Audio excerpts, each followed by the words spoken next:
Y si el objeto más sagrado del cristianismo nunca fue una copa de metal, sino el vientre de una mujer que llevó en su interior la sangre directa de Jesús. Y si María Magdalena no fue solo una seguidora arrepentida, sino su esposa secreta, la madre de su hija, y el inicio de un linaje que la Iglesia Católica luchó por borrar de la historia durante 2 milenios. Lo que vas a descubrir en este episodio de la Biblia Obscura es uno de los secretos más perturbadores que han sido susurrados en las sombras de catedrales, castillos y documentos prohibidos. Quédate hasta el final, porque el twist que viene al cierre podría hacerte cuestionar todo lo que te enseñaron sobre la fe. Bienvenidos una vez más a la Biblia Obscura, el espacio donde no tenemos miedo de abrir los evangelios que la Iglesia relegó, los textos gnósticos quemados o escondidos, y las leyendas medievales que nadie quiere conectar con la historia oficial. Hoy nos adentramos en un territorio verdaderamente peligroso: la posible descendencia humana de Jesús de Nazaret. No es solo una novela de Dan Brown. Esta idea viene de tradiciones antiguas, de textos apócrifos que circularon en los primeros siglos del cristianismo, y de leyendas que sobrevivieron en el sur de Francia, a pesar de las cruzadas y las inquisiciones. ¿Es pura ficción? ¿Es una herejía moderna?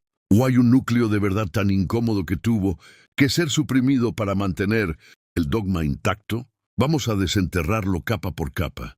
Piensa por un segundo en la Palestina del siglo I. Jesús es un rabino judío de alrededor de 30 años. En esa cultura era extremadamente raro, casi escandaloso, que un hombre adulto no estuviera casado. Los rabinos solían tener esposa e hijos.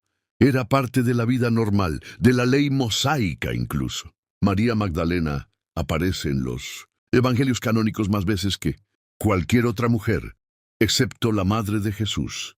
Es la primera en ver el sepulcro vacío, la primera a quien se aparece el resucitado. ¿Por qué tanto protagonismo si solo era una seguidora más? En los textos que la Iglesia consideró apócrifos, la cosa se pone aún más interesante. Algunos la llaman la compañera de Jesús, y hay pasajes que sugieren una cercanía que va mucho más allá de lo espiritual. ¿Era solo una discípula iluminada? ¿O algo mucho más profundo que los padres de la Iglesia del siglo IV decidieron eliminar cuando canonizaron los evangelios oficiales? Después de la crucifixión, los evangelios canónicos guardan un silencio casi total sobre el destino de María Magdalena. Pero las leyendas medievales, especialmente las que se conservaron en el sur de Francia, cuentan una historia muy distinta. Según la tradición provenzal, María Magdalena, junto con otras figuras como Lázaro y Marta, huyó de la persecución en Judea. Embarcaron en un navío sin vela ni remos, un detalle simbólico, y llegaron a las costas de lo que hoy es Marsella, en Francia. No iba sola. Algunas versiones dicen que estaba embarazada. Otras, que llevaba consigo a una niña pequeña llamada Sara, cuyo nombre en hebreo significa princesa. Sara habría sido la hija de Jesús y María Magdalena. Aquí es donde surge el concepto del Santo Grial, no como un cáliz físico que recogió la sangre de Cristo en la cruz, sino como sangreal, la sangre real, la línea de descendencia directa. El grial sería el vientre de Magdalena, el recipiente que preservó la sangre del Mesías a través de su hija. Esta línea de sangre supuestamente se habría mezclado con las familias nobles locales y, con el tiempo, habría dado origen a la dinastía de los reyes merovingios. Esos monarcas misteriosos de la Francia medieval que gobernaron entre los siglos, Vidwain, conocidos por su cabello largo y sus supuestos poderes casi mágicos. ¿Coincidencia? ¿O una forma de ocultar en la historia oficial un linaje que amenazaba la idea de un Jesús exclusivamente divino, sin herederos humanos? Para entender por qué esta teoría ha perdurado, tenemos que mirar más allá de los 4 evangelios que conocemos. En los textos gnósticos descubiertos en Nag Hammadi en 1945, como el Evangelio de Felipe, hay pasajes que han alimentado el fuego durante décadas. Uno de los más famosos dice aproximadamente: la compañera del Salvador es María Magdalena. Cristo la amaba más que a todos los discípulos y solía besarla, frecuentemente en la boca. Los demás discípulos se ofendían y decían: ¿por qué la amas más que a nosotros? En el contexto gnóstico, el beso podía simbolizar la transmisión de conocimiento espiritual, no necesariamente romántico, pero para muchos investigadores, este pasaje, junto con otros donde Magdalena aparece como la que mejor entiende los secretos de Jesús, sugiere una relación especial, tal vez de pareja. Otro texto gnóstico, el Evangelio de María, la presenta como líder entre los discípulos, recibiendo revelaciones privadas que los hombres no comprendían.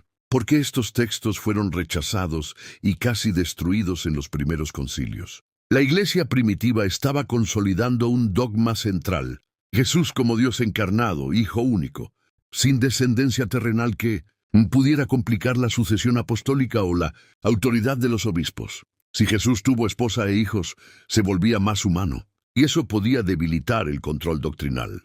La teoría dio un salto enorme en el siglo XX con el libro La Santa Sangre y el Santo Grial, 1982, de Bagent, Lake y Lincoln. Ahí se afirmaba que existía una sociedad secreta llamada el Priorato de Sion, fundada supuestamente en 1099, que había protegido este linaje sagrado durante siglos. Entre sus supuestos grandes maestres aparecían nombres impresionantes: Leonardo da Vinci, Isaac Newton, Victor Hugo, e incluso conexiones con los caballeros templarios. Dan Brown tomó esta idea y la convirtió en el Código da Vinci, un fenómeno mundial.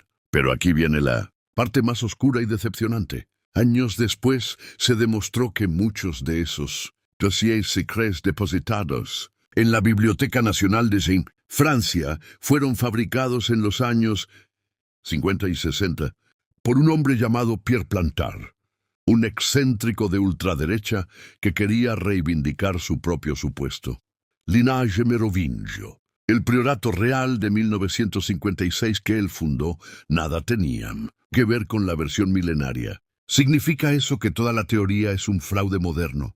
No necesariamente. Plantard pudo haber mezclado mentiras con leyendas mucho más antiguas que circulaban en el Languedoc francés, especialmente alrededor de Rennes-le-Château y su misterioso cura Béranger Saunier, quien supuestamente encontró documentos que lo hicieron rico de la noche a la mañana. Uno de los episodios más sangrientos de la Edad Media está conectado indirectamente con esta idea: la cruzada contra los cátaros en el sur de Francia, siglos XII-XIII. Los cátaros, o albigenses, rechazaban la autoridad de Roma.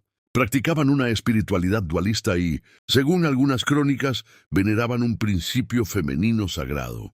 Hablaban de una iglesia del amor y mostraban gran devoción por María Magdalena. La Iglesia Católica los declaró herejes y lanzó una cruzada brutal que culminó en la masacre de Montségur. ¿Estaban protegiendo realmente un secreto sobre el linaje de Jesús? ¿O simplemente la Iglesia vio en ellos una amenaza al patriarcado y al control absoluto? Muchos investigadores ven en los cátaros y en las leyendas del Grial una resistencia al dogma oficial, una forma de mantener viva la idea de lo sagrado femenino que Magdalena representaba. Si esta descendencia existiera realmente, Jesús dejaría de ser solo el Hijo de Dios, inalcanzable, para convertirse también en un hombre con amor, familia y legado de carne y sangre. Eso cambiaría radicalmente la teología. Ya no solo salvación a través de la fe en un Dios lejano, sino también la posibilidad de que la divinidad corra por las venas de cualquiera. Algunos creen que esa sangre real aún fluye discretamente en ciertas familias europeas. Otros lo interpretan como una poderosa metáfora. Todos somos descendientes espirituales del mensaje de Jesús. La pregunta que queda flotando en la oscuridad es: ¿hasta dónde estaba dispuesta la institución a llegar para proteger su versión de la verdad?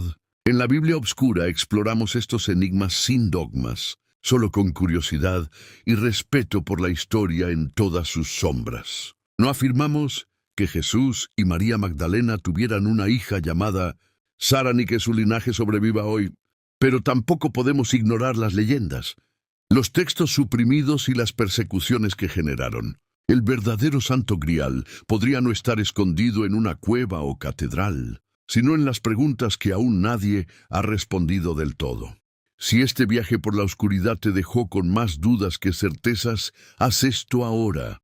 1. Dale like si quieres que sigamos destapando los secretos más ocultos de las Escrituras y la historia. 2. Comenta abajo, Sangreal, si sientes que podría haber algo de verdad en esta teoría, o herejía si crees que todo es mito. Quiero leer tus opiniones y teorías personales en los comentarios. 3. Suscríbete y activa la campanita para no perderte el próximo episodio, que ya estoy preparando y será aún más perturbador. Comparte este video con esa persona que ama cuestionar lo establecido. Gracias por acompañarme en las sombras de la Biblia obscura. Cuídate, sigue buscando, y que la verdad, sea cual sea, te encuentre. Nos vemos en el siguiente enigma.